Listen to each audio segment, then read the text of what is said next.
자, 오늘 증거할 하나님의 말씀의 제목은 그리스도에게까지 자라가라 그랬는데요.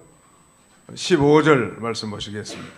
오직 사랑 안에서 참된 것을 하여 범사에 그에게까지 자랄지라. 그는 머리니 곧 그리스도라.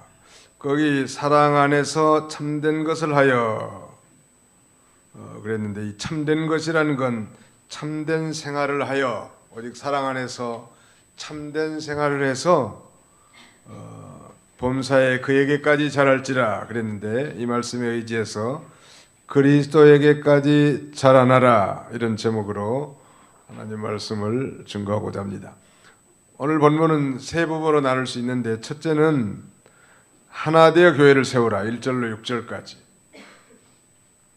하나 되어 교회를 세우라. 두 번째는 각각 본분을 다하여 교회를 세워라 7절로 12절, 각각 본분을 다하여 교회를 세우라.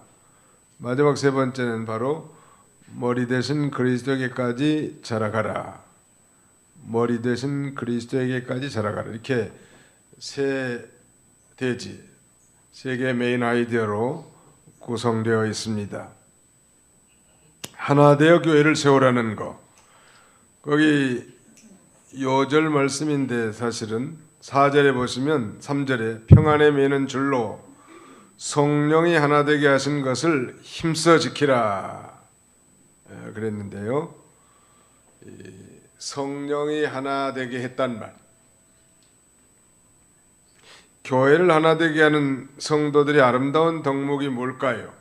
거기 지금 2절에 몇 가지가 나오죠. 모든 겸손과 온유로 하고 오래 참음으로 사랑 가운데서 서로 용납하고, 겸손과 온유, 오래 참음과 사랑, 이런 것들이 교회를 하나 되게 하는 성도의 덕목들이죠.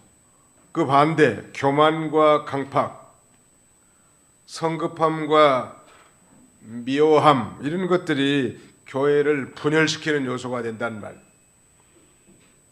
예수님께서는 나는 마음이 온유하고 겸손하니 내 멍에를 메고 내게 배우라 그렇게 말씀하셨는데요. 이 겸손, 이건 뭐 아무리 강조해도 지나치지 않는 거예요. 우리 옆에 사람 인사 한번 합시다. 한번 쳐다보십시오. 옆에 쳐다보세요. 괜찮으니까. 겸손하십니까? 물어보세요. 겸손하십니까? 찔립니까? 겸손한 사람들은 세계인들이 다 좋아해. 미국 사람도 좋아하고, 영국 사람도 좋아하고, 한국 사람도 좋아하고, 도봉교회도 좋아하고, 안도봉교회도 좋아하고, 어디 가든지 겸손한 사람 다 좋아한다. 교만한 사람은 미국 사람도 싫어하고, 영국 사람도 싫어하고, 러시아 사람도 싫어하고, 도봉교회도 싫어하고. 아무튼 우리는 겸손할 이유가 있죠. 하나님 앞에, 창조주 하나님 앞에 그야말로 피조물인 우리가 겸손할 수밖에 없고, 이 죄인 중에 우리가 다 괴수 같은 자들인데 하나님의 은혜로 구원함을 받아 하나님의 자녀가 됐으니까 우리는 겸손할 수밖에 없습니다. 피조물이니까 우리가 겸손해야 하고, 성도이니까 겸손해야 되고, 우리는 전에 죄인이었으니까 참으로 겸손해야 된다는. 그 다음에 온유, 온유라는 말은 이 gentleness, 부드러움, 그런 뜻인데요. 아무튼 이 부드러운 혀가 단단한 이빨을 이긴다는 말 있잖아요. 할머니 할아버지들은 혀는 있어도 이는 없어.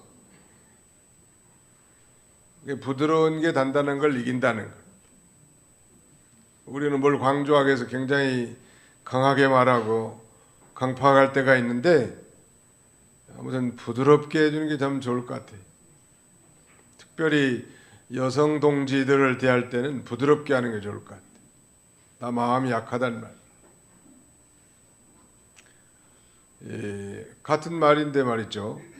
똑같은 말인데 온유하게 하지 않고 강팍하게 하면 아주 마음 상한다는 거예요. 교회도 마찬가지예요. 온유하지 않고 강팍하게 돌아가고 겸손하지 않고 교만하게 돌아가면 이 하나됨을 해치는 요소들이, 또 교회는 오래 참는 것이죠. 마치 부모가 그 자식들에게 소망을 두고 참는 것처럼. 그리고 사랑 가운데 서로 용납하란 말. 나를 용납하신 하나님이신데 뭐 우리가 용납 못할 게 세상에 어디가 있겠냐는 말. 또 용납할 마음이 내 마음에 전혀 들지 않아도 용납하라고 했으니까 순종하는 마음으로 용납하다 보면 정말로 용납할 수 있는 그릇이 되는 거예요.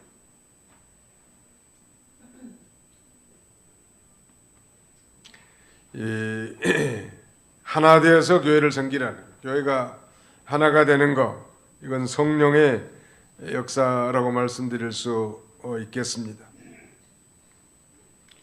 그 다음에는 왜 우리가 하나가 돼야 되는가를 좀 더 구체적으로 4절부터 6절까지 설명하는데요. 자, 우리 한번 읽어봅시다. 4절로 6절 시작.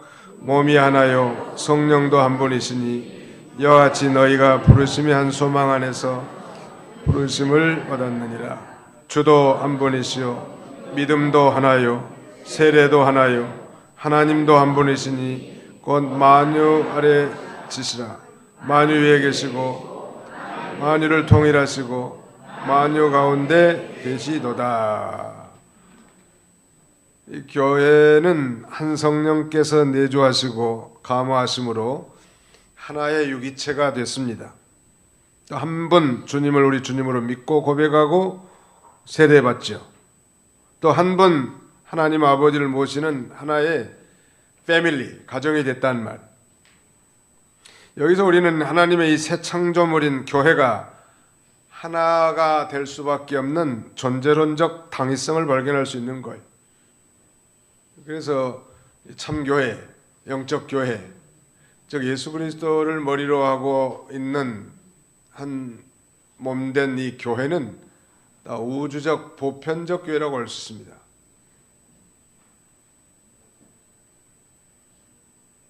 보이지 않는 이 불가시적 그런 교회, 즉 사도신경을 고백하고 예수 그리스도 피로 사죄 은총을 받은 하나님의 자녀들이 모인 모든 교회는 민족과 국가의 경계를 초월해서 다 그리스도를 머리로 하고 한 교회가 될 수 있다는 거예요. 그러므로 하나가 돼야 된다. 근데 참 한국 사람들이 이거 설교 많이 다 들었을 텐데 우리 한국 사람들은 참 개인적으로는 상당히 똑똑하다고 그래요. 근데 참 희한하게 하나가 잘 되지 못하는 역설이 있어. 어디 그럴까? 아무튼 뭐 교회가 갈라진 것만 봐도 그러고 한국에서만 그렇게 갈라지는 게 아니고 미국 이민사회나 타국의 여러 교포사회들도 보면 그 교회들이 하나가 돼가지고 온전히 잘 섬기지 못하고 분열에 분열을 거듭하는 일들이 참 많은데요.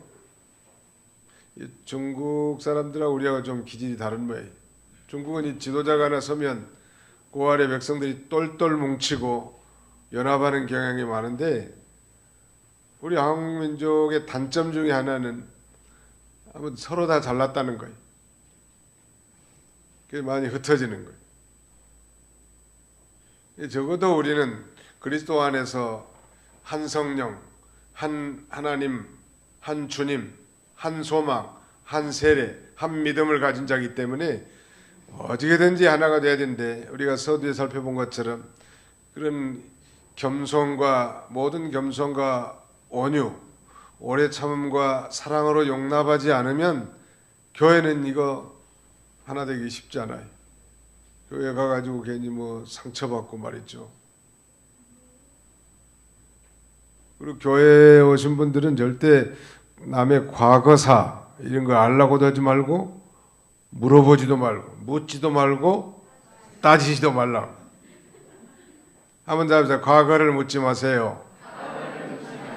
과거를 왜 묻지 마라. 다 과거가 다 그렇고 그런 인간들인데 왜 물어보냐는 말이에요. 그리고 누구 사생활에 대해서 너무 집요하게 알라고 하지 마세요. 어떤 사람은 다른 사람 집에 그 숟가락까지 다 알라고, 숟가락 숫자까지 알려고 애쓴 사람들이 있는데 남의 일에 너무 그렇게 관심 두지 마세요. 하나님을 알려고 힘쓰고 예수 그리스도의 진리의 지식을 알기에 힘쓰고, 다른 사람 다 비밀이 없는 사람이 누가 있냐는 거예요. 쉬쉬하고 있으니까 그렇지. 절대 교회 와가지고 다른 사람 말하지도 않는데 대답하기도 곤란한 질문들을 서슴없이 하지 말라는 거예요. 남편 어느 직장 다녀요? 아니 남편이 지금 죽어가지고 천당 갔는데. 그런 질문 얼마나 큰 실례예요. 사생활, private life, 사생활에 대해서 건들지 마라. 이 사생활은 오직 그야말로 이 비밀이에요. 하나님과 자기가 관계하고 혹시 잘못된 게 있으면 하나님 앞에 회개하고 본인이 고칠 바이지 다른 사람이 일절 관심 두지 마세요. 너무 알려고도 하지 말고 너무 또 지나치게 엎어지지도 말고 그저 적당한 거리가 있는 게 좋아요. 부부간에도요, 남편과 아내 다 살을 섞고 사는, 한 입을 덮고 사는 사이지만은 남편과 아내 사이도 적당한 거리를 갖는 게 좋고요. 아내 된 자나 남편 된 자나 똑같이 남편도 하나님을 바라보고 아내도 하나님을 바라보고 이렇게 평행선을 그으면서 가는 거지. 너무 인고같이 이렇게 뭐 없으면 죽을 것 같고 못 살 것 같고 그러다가 문제 생기는 거예요. 자식도 마찬가지. 자식이 뭐 하나님 소유지 내 건과 자기 소유물이 아니라 그저 기도해주고 사랑해주고 잘 양육해줄 책임이 우리에게 있는 거지. 너무 자녀에게 그 집착하지 마세요. 자녀 12벌 변한다는 말이 있고 자기 복을 타고났다고 자녀들. 그래서 교회 잘 보내고 신앙으로 권면을 할 수는 있겠지만 너무 자녀들이 뭐 자기하고 뭐 아주 일체감을 갖고 너 죽으면 나는 못 산다. 못 살긴 더 잘 살라면서. 못 산 사람 하나도 없더라고 지금까지. 말이야 쉽죠 목사님. 말이 쉽죠. 그러나 우리는 믿는 사람이니까 모든 걸 적당하게 하는 게 좋아요. 모든 겸손과 온유, 오래 참음과 사랑으로 용납하는 그런 교회가 돼야 교회가 하나가 될 수 있는 거죠. 교회가 어느 정도 성장하다가 푹 짝그러지고 어느 정도 성장하다가 또 폭삭 망하고, 폭삭 망한다를 두 자로 뭐라고 한 줄 아세요? 폭망이라고 합니다. 폭망. 오늘 아침에 시간 관계상 예를 들지 않았는데 안 믿는 사람들은 사람이 죽으면 사망했다고 이렇게 말하는데, 이 사망이라는 말은 죽을 사자에 망할 망자예요. 죽어서 망했다 그러는 거예요. 우리 믿는 사람들은 돌아가셨다 혹은 소천하셨다 이렇게 말하죠. 우리는 하나님께로 돌아가는 거예요. 그러니까 예수 믿는 사람들은 사망했다고 하지 말라고. 하나님이 부르셨고 또 하나님께로 돌아가셨다고. 돌아가셨다는 말과 나그네는 너무나 일치하잖아요. 안 믿는 사람들은 그야말로 소망이 없으니까 사망하셨다고 그렇게 표현하는 거예요. 자, 우리는 몸이 하나, 몸은 교회를 가리키죠. 머리가 예수 그리스도니까 하나란 말. 성령도 한 분, 또 부르심의 소망도 하나, 주님도 한 분, 믿음도 하나, 세례도 하나고 하나님도 한 분이시란 말. 근데 그 하나님은 어떤 분인가? 6절 하반절에 보시면 만유의 아버지시라, 만유에 계시고 만유를 통일하시고 만유 가운데 계시도다. 좀 어렵지만 만유란 말은 우주 만물을 가리킵니다. All things, 만물. 그러니까 우리 하나님 아버지는 우주 만물의 주인이시라는 거, 그리고 그 만물 위에 계시고 즉 다스리시고 만유를 통일하시고 그 우주 만물 가운데 계시는 하나님이시, 섭리하시고 인도하시어 나가시는 주님이시란. 우리 눈에 보이지 않지만 하나님은 영이시니까 그 하나님이 지금도 만유 위에 계시고 또 만유를 통일하시고 만유 가운데 계시면서 통치해 나가시는 하나님이신데, 그 하나님이 우리를 불러 구원해서 한 교회를 세우시고 한 공동체를, 우리 도봉교회라는 한 공동체를 세워서 여기 출석하게 한 거예요. 하나님의 주권적 섭리에 따라서. 그래서 이 교회를 통해서 하나님은 만물을 충만하게 하기를 원하십니다. 만물 충만. 그게 무슨 말인가 하면, 이 교회라고 하는 건 만물 충만, 만물 통일, 만물 구속의 주역이에요. 좀 어려운 말입니다. 한번 따라합시다. 만물 충만, 만물 통일, 만물 구속. 다른 표현이지만 같은 말이거든요. 그것의 주역이 바로 성도들이고 교회라는 거예요. 교회가 할 일은 뭐냐면 하나님의 거룩하신 뜻을 우리가 받아서 이 만물에게 적용하는 거예요. 이 삶 가운데 사는 거예요. 그래서 안 믿는 사람들이 볼 때, 아하, 과연 예수 믿는 하나님의 자녀들의 삶이 옳구나. 그래서 하나님의 뜻이 그 불신자에게 전달이 돼요. 그래서 저분 따라서 교회 한번 나가볼까? 제가 지난주에 그 설교한 것 같은데 기억나실는지 모르겠어요. 어떤 신사분이 과일집에 가는데 항상 잘생기고 맛있게 생기고 잘 익은 과일은 안 고르고, 못생기고 못나고 색깔도 푸르딩딩하고 약간 상처 입은 벌레 먹은 그런 과일만 골라가는 거예요. 일주일에 2번씩 가게에 오는데 계속 그러니까 그 과일 가게 주인도 미안할 거 아니에요. 사과를 덤으로 줘도 안 받고, 신사 양반 왜 이렇게 못생기고 못나고 안 맛있게 생기고 벌레 먹은 과일만 골라갑니까? 아니 괜찮습니다. 저는 지금 당장 집에 가서 먹을 거니까 좀 상해도 괜찮고, 제가 잘생겼으니까 못생겼도 괜찮고, 벌레 먹어도 괜찮다. 그러니까 이 과일집 여주인이 그 신사 양반을 존경하는 마음이 든 거예요. 야, 참 대단한 양반이다. 바로 그때 이제 시간이 지난 한참 다음에, 아주머니 예수 믿으세요. 예수님 믿으면 구원받고 행복한 삶을 살 수 있습니다. 그 과일 가게 아주머니가 따라갔겠어요? 안 갔겠어요? 나라도 따라가. 그런 신사가 믿는 하나님이라면, 그런 인격자가 믿는 예수 그리스도라면 나도 한번 교회 가보고 싶다. 아니 예수 믿는 사람이 뭐 콩나물 조금 사면서도 1,500원인데 500원 깎아줘. 아니 그러면 자기도 좀 남아야지. 예수 믿는 사람들 그건 너무 깎는 버릇하는 거 안 좋습니다. 너무 그러지도 말라고. 그냥 용돈 잔돈 좀 남아도 그냥 드리고 오시기도 하고 그러라. 너무 인색해 예수 믿는 사람. 아이 과일집에 가가지고 잘생기고 빨갛게 잘 익고 그 다음에 굵고 멋지게 생긴 놈만 다 골라가면 나중에 그 아주머니 뭘 팔아먹겠어요?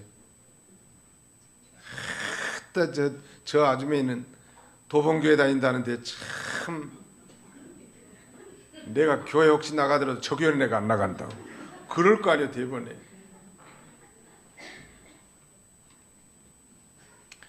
그래서 우리 신자의 전도 생활은 이 지혜와 순결이 필요하다고 말씀드린 거예요. 그게 바로 성령의 역사 아니에요. 지혜의 영이시고 순결의 영이 성령님이신데요. 아무튼 우리 그리스도인들의 삶의 자세라고 할 수 있습니다. 그 다음에 이제 두 번째 메인 아이디어는 각각 본분을 다하여 교회를 세우라는 것. 이 각 사람에게 분량에 따라 다 은혜를 주신 거예요. 어떤 사람은 사도로, 어떤 사람은 선지자로, 어떤 사람은 목사와 교사로. 또 이 성경에 나타난 직분 없는 경우도 있는데, 뭐 권사님이나 권찰님이나 뭐 장로님도 이거 언급 없지만 다 이 어떤 직분이든 성경의 원리에 맞는 건 각 공교회들이 협의해서 정하는 것, 그것을 하나님께서 인정하시죠. 아무튼 각각 본분을 다해서 교회를 세워나가는, 좀 어려운 말이 있습니다. 거기 한번 설명하려고 합니다. 8절, 그러므로 이르기를 그가 위로 올라가실 때에 사로잡혔던 자들을 사로잡으시고 사람들에게 선물을 주셨다 하였도다 그랬는데, 예수 그리스도께서 이제 사탄과 악령들과 죄와 사망을 정복하시고 승천하신 이후에 백성들에게 성령의 은사들을 나눠주셨음을 말씀하는 거예요. 그가 위로 올라가실 때 이건 예수님의 부활 승천을 가리키고요, 사로잡혔던 자들을 사로잡으시고 그랬는데, 그리스도께서 부활 승천하셔서 마귀를 이기고 마귀에게 사로잡혀 종로를 타는 백성들을 그리스도께서 사로잡아서 하나님께로 인도하셨다는 걸 가리킵니다. 예수 안 믿는 사람은 마귀에게 사로잡혀 있는 자들이에요. 그들을 예수님이 사로잡아서 죄사함 곧 구원을 얻게 하시고 성령을 선물로 주셔서 모든 이 직분을 감당하도록 그렇게 해놨다는, 이 직분 감당은 이 성령의 권능을 힘입어서 하는 거예요. 성령의 권능, 성령은 선물이거든. 믿는 자에게 주시는, 아니 믿음 자체가 바로 성령으로 말미암아 믿음으로 인친 건데, 성령을 선물로 준 거예요. 바울 사도도 그렇게 고백하고 있습니다. 거기 한번 읽어주세요. 3장 7절, 에베소서 3장 제 7절입니다. 3장 7절, 이 복음을 위하여 그의 능력이 역사하시는 대로 내게 주신 하나님의 은혜의 선물을 따라 내가 일꾼이 되었노라. 예, 하나님이 역사하시는 대로, 능력이 역사하시는 대로 내게 주신 하나님의 은혜의 선물을 따라 내가 일꾼이 되었노라. 선물을 주셨다는, 즉 성령을 선물로 보내주셨다는. 예수님께서 사실 승천하기 전에 제자들에게도 부활하신 이후에 호흡을 내쉬면서 하면서 성령을 받으라, 그런 상징적인 표현인데, 전에 어떤 부흥 강사 목사님은 그렇게 여러분 입을 다 벌리고 계세요, 성령을 받으십시오 그랬다고 하는데, 또 입 벌리라고 하니까 다 벌렸대 성도들이. 예수님이 장차 자신이 이제 부활 승천한 이후에 성령님이 강림하시면 각인에게 성령을 선물로 줄 것을 상징적으로 표현해 준 거거든요. 제가 말씀드린 요지는 직분 감당, 사명 감당은 성령의 권능을 힘입어서 하는 거예요. 내 힘이 아니죠. 내 능력이 아니요. 내 힘과 내 능력으로 하는 건 하나님이 안 받아주셔. 하나님의 성령의 권능을 힘입어서 전도도 하고 봉사와 직분도 감당하는 거예요. 그래서 이 성령의 권능을 힘입는 것은 전도자나 봉사자, 모든 직분자에게는 절체절명의 중요한 겁니다. 제가 내일부터 한 2주간 성교하는데 여러분들께서 기도를 좀 해주십사 하고, 우리 사부 전도회를 3일씩 우리 루디아는 마리아는 숫자가 적으니까 이틀만 했습니다. 그렇게 해서 새벽에 보통 예배드리지만 이제 자기 해당 성교회가 있는 날은 좀 나오셔서 기도를 해달라. 어떻게 기도하면 되냐면, 중국 가신 담임 목사님에게 성령의 충만함을 주셔서 하나님의 말씀을 담대하게 증거할 수 있게 주옵소서. 왜냐면 성령의 권능을 힘입어야 이거 가능하지. 우리가 이제 신학교에서 한 1년 가르칠 것을 한 2주에 갖다 쏟아붓고 오는 거예요. 1년 내내 갈 수는 없으니까 1년 가르칠 내용을 그 지도자들에게 한 2주간 집중적으로 아예 이렇게 가르치는 교육이기 때문에 피곤하긴 하지만, 그 성령의 권능을 힘입으면 오토바이를 탄 것 같아서 좀 수월하다는 말. 내 힘으로 하려면 그 힘들죠. 아침부터 저녁까지.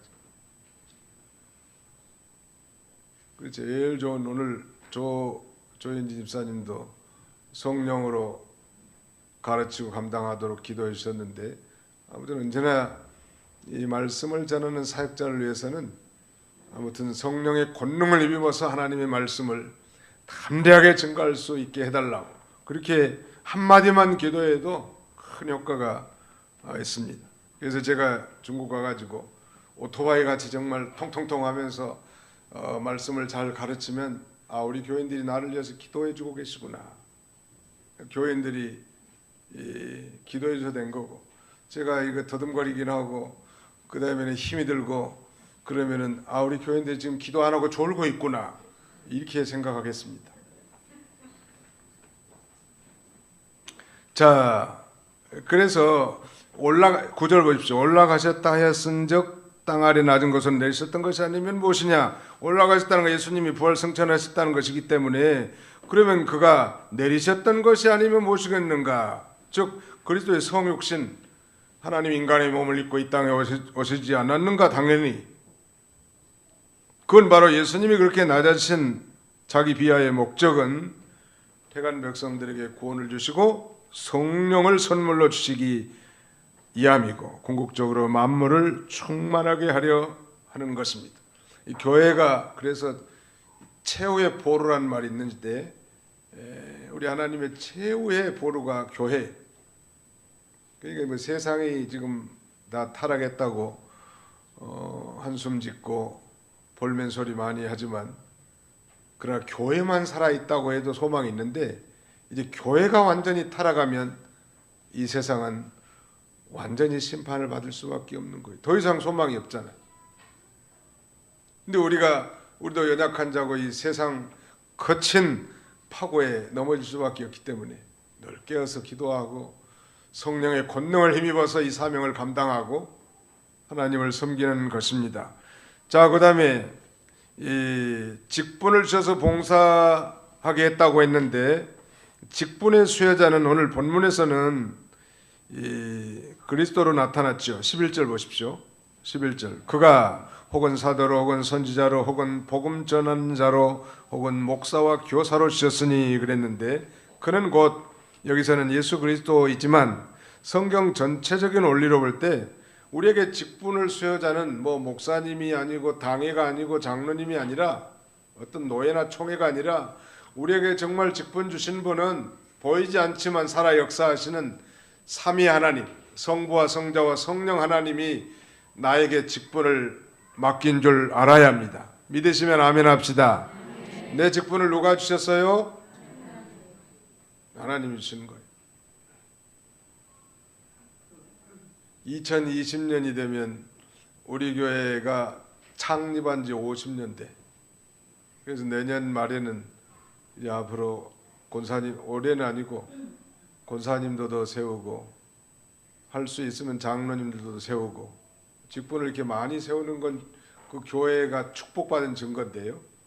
복음을 더 많이 증거하고 하나님 나라를 확장해 나가는 주님의 명령을 따라하는 거예요. 교회에서 한다고 해서 뭐 목사가 주는 것도 아니고 당에서 주는 게 아니란 말. 기도 많이 하고 성령 하나님의 인도를 따라 심부름할 뿐이죠. 그러므로 내게 직분을 주신 분은 하나님이시다. 하나님이 나에게 직분을 준 줄 믿고 소중하게 여기 직분을 경홀히 여긴 사람들의 최후를 저는 많이 봤잖아요. 목사하면서. 참 비참하더라고. 영광스러운 그 직분인데 그 직분을 소중하게 여기고 잘 감당해야 되겠는데 그걸 헌신장처럼 여기고 목사 안수 받은 걸 소홀하게 여기고 장로에서 안수 받은 걸 소홀하게 여기고 권사나 집사나 모든 직분들 받은 거 소홀하게 여긴 사람들 말로가 좋지 않더라고. 왜 그런가 하면 그건 소홀히 한다는 건 뭐 사람에게 받고 어떤 인본주의적 관점에 생각하는 건데 우리 교회는 다 이 교회의 머리가 예수 그리스도고 교회 주인이 하나님이신데 하나님의 성령의 인도를 따라 거룩하게 구별해서 세운 직분인데 그 하나님을 그건 이 말하자면 만홀히 여기는 큰 죄란 말. 사람에게는 잠깐 뭐 넘어갈 수 있을지 모르지만 하나님 앞에서 우리는 모든 것을 행해 나가야 합니다. 또 직분의 성격을 보면 이제 고린도전서 12장 5절에 보면 아주 이 다양한 직분이 있습니다. 거기 한번 읽어 주실래요? 고린도전서 12장 5절. 고전 12장 5절. 고린도전서 12장 5절. 직분은 여러 가지나 주는 같으며 예, 직분은 여러 가지나 그랬으니까 직분의 다양성에 대해서 말씀하고 있는데 동일하게 이런 다양한 직분들은 서로 대립하지 않고요. 서로 협력해서 한 몸을 이루게 하는 통일성, 즉 영적 유기적 관계에 있는 것입니다. 어떤 비교의 대상이 아니고 각자 이 고유한 그런 이 직분을 가지고 있지만 즉 다양한 이 직분 가운데 통일성을 가지고 있다는 말. 그것은 바로 이 그리스도의 몸을 이루어 나가는 것이고요. 직분의 종류에 대해서도 오늘 본문에 사도, 선지자, 복음 전하는 자, 그 다음에는 목사와 교사 이런 직분들이 언급이 되어 있는데 이렇게 직분을 세운 목적이 뭔가? 직분의 목적 세 가지가 12절에 언급되어 있는데 같이 읽어봅시다. 시작. 이는 성도를 온전케 하여 봉사의 일을 하게 하며 그리스도의 몸을 세우려 하십니다. 직분을 세운 세 가지 목적을 여기서 추려보면 첫째 뭐예요? 성도를 온전케 하기 위해서, 두 번째는 봉사의 일을 하기 위해서, 세 번째는 그리스도의 몸을 세우기 위한 거예요. 하나님이 내게 직분 주신 것은 이 성도를 온전케 합니다. The perfecting of the saints. 성도들을 온전케. 안전무결하게란 말이 아닙니다. 온전하게 해주고, 그 다음에 봉사일, the work of the ministry, 그 사역의 일을 감당하게 하고, 그리스도의 몸을 세우는 것, the edifying of the body of the Christ, 그리스도의 몸을, 즉 교회를 이렇게 세워나가도록 직분을 주신 것입니다. 그리고 이제 마지막 메인 아이디어 하나는 이 머리 대신 그리스도에게까지 자라가라. 여러분, 엄마 아빠가 사랑해서 아이를 낳으면 그 아이는 온전한 아이예요? 불완전한 아이예요? 완전한 아이입니다. 이목구비가 분명하고, 우리가 엄마 아빠가 사랑해서 태어난 아이는 완전한 아이지만 그러나 자라날 필요가 있죠. 그래서 남자 아이 같으면 자라나면서 이제 중고등학교 가면은 초등학교 때는 목소리가 병아리 목소리 같이 그랬는데 중학교 가더니 갑자기 변성기 가지고 어이 이런다는 말이에요. 또 소녀들은 자라나 가지고 아주 예쁘게 몸이 변형되고, 그러나 어린 아이도 완전한 몸이지만 점점 자라나서 사내아이가 아주 근육이 튀어나오고 말이죠. 이상한 헐크같이 바뀌는 것처럼. 또 소녀들도 마찬가지. 이와 같이 우리가 예수 믿기 전에 영혼이 죽어 있었는데 예수를 믿음으로 그 영혼이 살아났다고 했고, 그 산 영을 우리는 중생한 영이라고 합니다. 이 중생한 영의 중요한 특징 중에 하나는 자라나는 거예요. 그 영이 자라나는 거예요. 뭐가 자랍니까, 목사님? 나무가 자라는 것처럼 보이지도 않는데요. 그건 바로 하나님의 형상이 자라나는 거예요. 도덕적인 면이 자라나고, 지적인 면이 자라나고, 그 다음에는 인격적인 면이 자라나고, 능력면이 또 자라나는 거예요.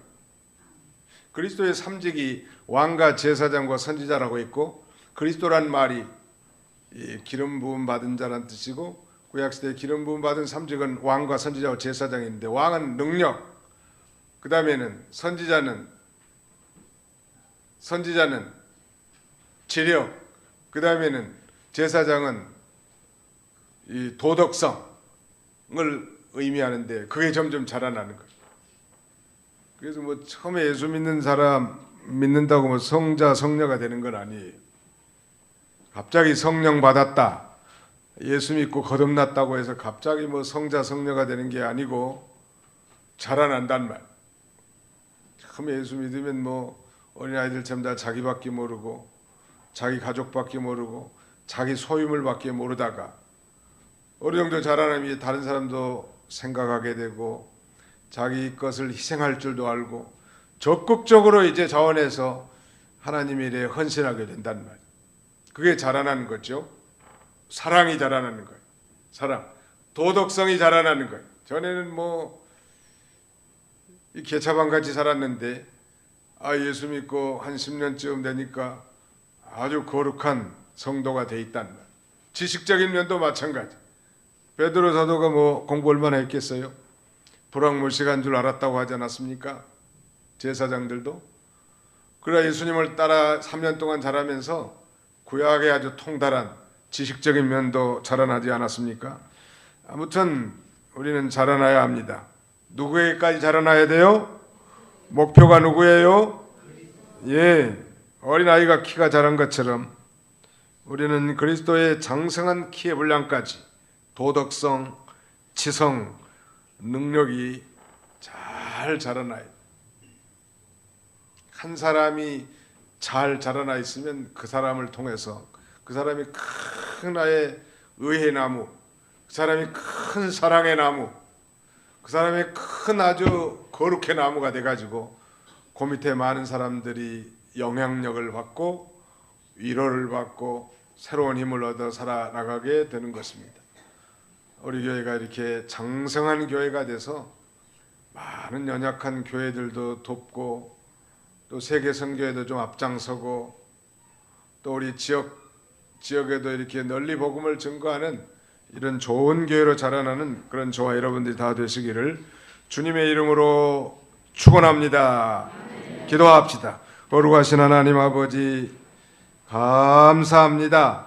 하나가 되어 교회를 세우라고 말씀하시고 각각 본분을 다하여 교회를 세워나갈 뿐만 아니라 이 머리 대신 그리스도에게까지 그 장성한 분량에 이르기까지 자라가도록 말씀을 통해서 우리를 권고해 주셨사오니 내 인격적인 면이나 지적인 면, 능력의 면에 있어서 어디가 구겨져 있고 어디가 모자람이 있는지 잘 살펴보게 해주시고 날마다 장성한 자와 같이 단단한 식물을 먹고 이 우리 주님에 이르기까지 자라나서 많은 사람들을 옳은 길로 인도하고 많은 사람들을 그리스도의 사랑으로 인도하는 저희 모두가 다 되게 하여 주시옵소서. 예수님의 이름으로 기도하옵나이다. 아멘.